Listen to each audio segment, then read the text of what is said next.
Hi everybody. I haven't done a live for a long time, but I just wanted to come on and speak about grief and loss.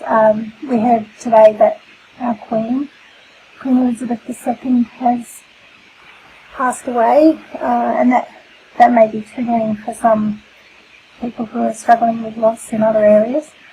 And it just may be triggering because she was such a big part of our lives growing up. So I just wanted to talk a little bit about what loss is, and that may seem quite obvious, but just wanted to give a definition from the Cambridge Dictionary, that loss is the fact that you no longer have something, or that you have less of something. So we can lose all sorts of things through our life, and those things can be hurtful. We can lose people, we can lose relationships, we can lose pets,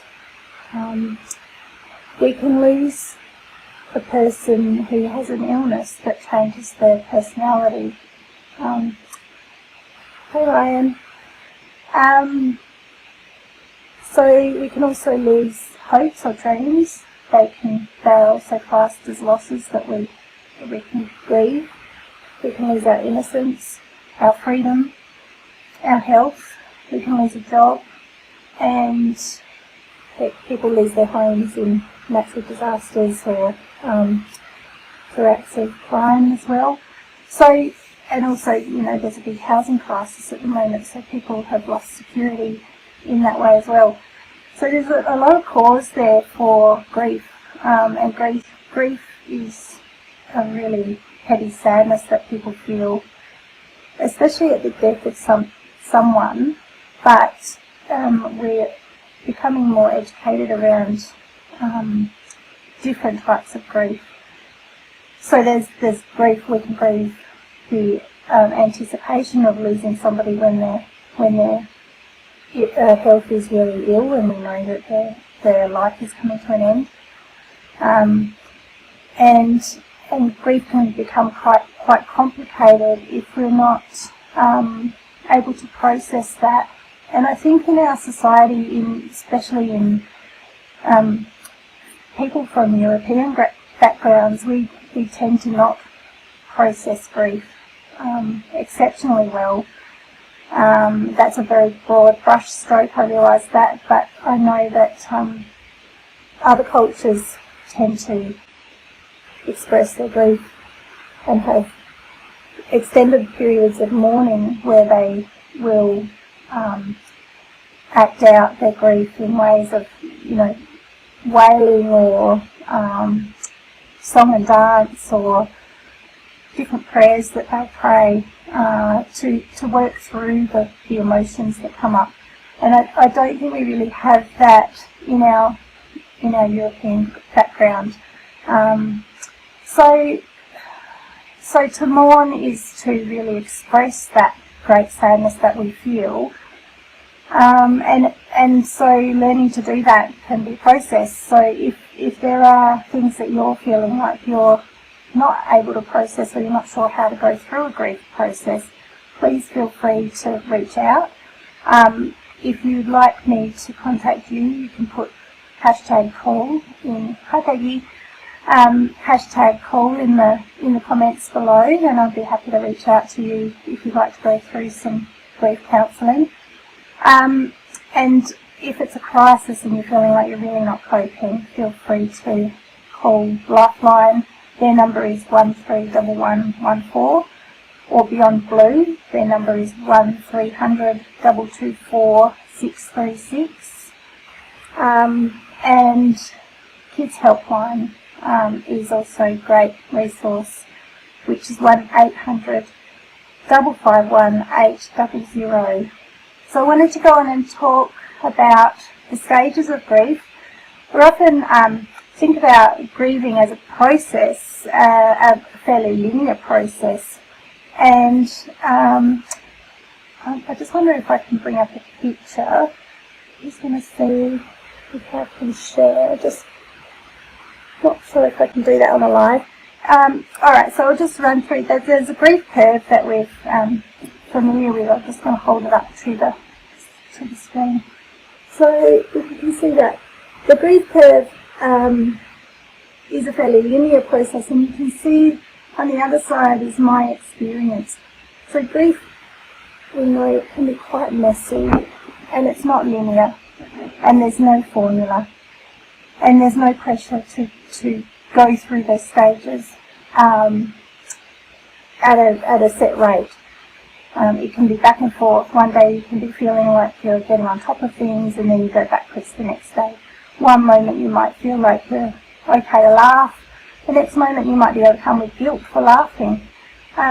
So there's all sorts of emotions that come with grief and loss, and it's helpful to understand that it's important for you to be kind to yourself while you're grieving, and not to put so much pressure on yourself to be at a certain stage within a certain period of time.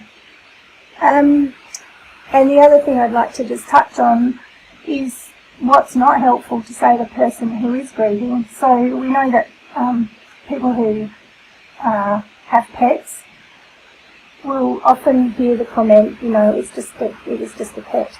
And that's not helpful. The pet was an integral part of that person's life. Some people will have an illness, and other people will say, well, you know, at least it's not another illness. And that's not helpful. Some people, when the relationship ends, people will say, you know, it's a good thing that you're not in that relationship anymore. That may be partly true, but for that person who's experienced that loss, that can be very unhelpful to hear those words. Another example would be, at least you've got a roof over your head, or there are more fish in the sea. All of those comments, they're intended with a good heart, but they can be quite hurtful and not help the person who's going through the grief to open up and feel safe to share what they're going through. Yes, Peggy, yeah, pets are so loved by the entire family. That's exactly right. And when they pass, the hole that they leave in the family is huge. So yes, it's a huge area also. Hi Catherine, nice to see you too. So there are many things that are not helpful to say. So I would like to do another live in a few days and just run through some more tips on how to help somebody who's grieving. Yesterday we had Are You OK Day, which is a day where people check in with other people, but that's something that, being a counsellor, I'm privileged to do on a fairly regular basis with my clients. So I work with carers who care for loved ones, and there's a lot of grief involved in that, especially anticipatory grief, where they're knowing that their loved one is perhaps coming to the end of their life. There are grief processes through looking after a child who won't ever have a normal life. So grief is a big part of my work, and I'd like to share more about that. So once again, if you would like to reach out, please just put #call in the comments. If you're watching this as a replay, please feel free just to put #replay at the bottom so that I can just acknowledge that you've watched it. Thank you for watching, and very sad that, yes, thank you Peggy for acknowledging that we are grieving the loss of our Queen Elizabeth II, who was a huge part of a long era.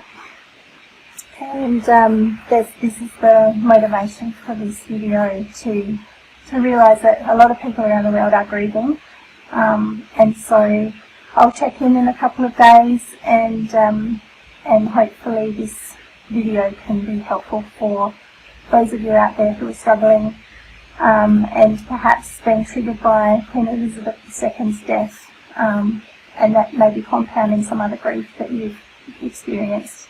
So thank you, Peggy, for your condolences.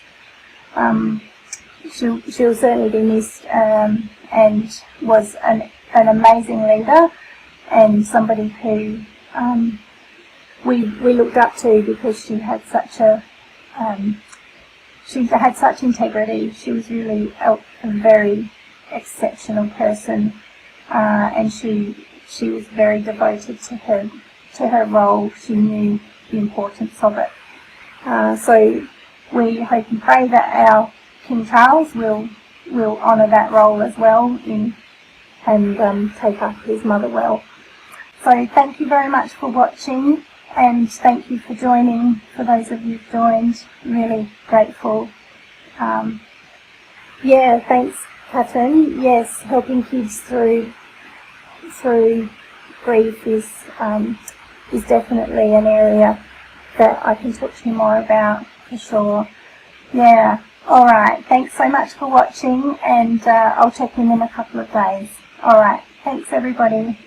Bye.